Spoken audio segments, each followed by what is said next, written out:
Әлемнің алдында әбден қарабет болдық.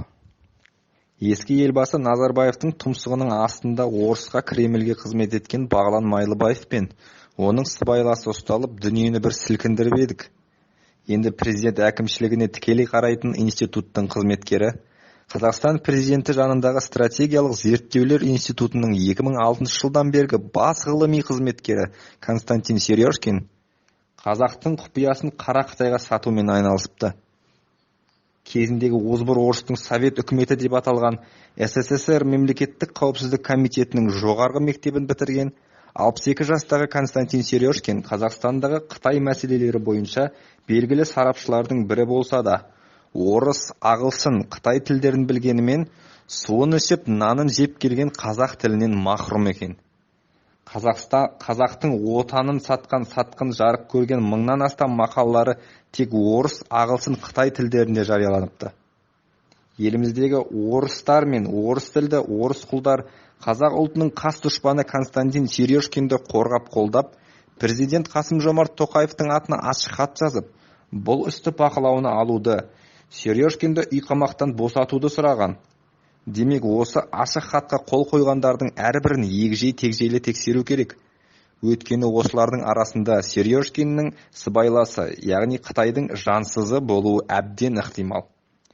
Қазақтың қазіргі ұлттық қауіпсіздік комитетінің төрағасы Кәрім Мәсімов мырза осы мәселені өзінің жеке бақылауына алса деймін. Мемлекетке опасыздық жасады деген айыппен қамауға алынған Константин Сережкиннің ісі мемлекеттік құпия бар болғандықтан жабық түрде жүргізілді. Әу баста Сережкиннің қай елдің азаматы, Қазақтан ба, Ресей ме, Қытай ма екендігі ашық айтылмады. Негізі 2017 жылы террористік қылмыстар жасағаны үшін, сондай-ақ Қазақстан Республикасының өмірлік маңызы бар мүдделеріне өзге де ауыр зиян келтіргені үшін Қазақстан азаматтығынан айыру туралы заң нормасына енгізілген болатын. Бұған дейін заңның бұл нормасы бойынша қандай да бір адамның азаматтықтан айырылғаны жайлы ақпарат жарияланған емес. Ал Қытай билігінің Сережкин ісін жоқтан бар жасау деп сипаттап, сылап сипағысы келетінін ескерткен америкалық Wall Street Journal газеті Сережкинді ақшалай сыйақыға Қытайға құпия құжат сату мүмкін деген тұжырымға жасаған еді.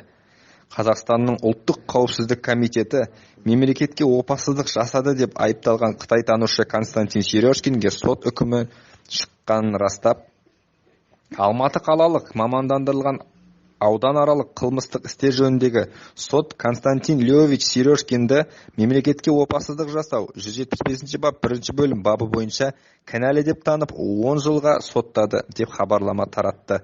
Сөйте тұра, Liberty құқық қорғау ұйымының жетекшісі ғалым Ағелеуов Facebook парақшасында Сережкин тағылған айыпты мойындамаған және биліктің ар ұяты білсін деп апелляцияға шағым беруден бас тартқан деп жазып, мемлекетке опасыздық жасау 175 бап 1 бөлім бабы бойынша кінәлі деп танылып, 10 жылға сотталған әрі Қазақстан азаматтығынан айырылған Константин Льович Сережкинді тағы да қорғап қолдағысы келгендігіне меңзеп, Қазақстан ұлттық қауіпсіздік комитеті мен Қазақстан сотының әділдігіне күмән келтірілген сыңай танытты.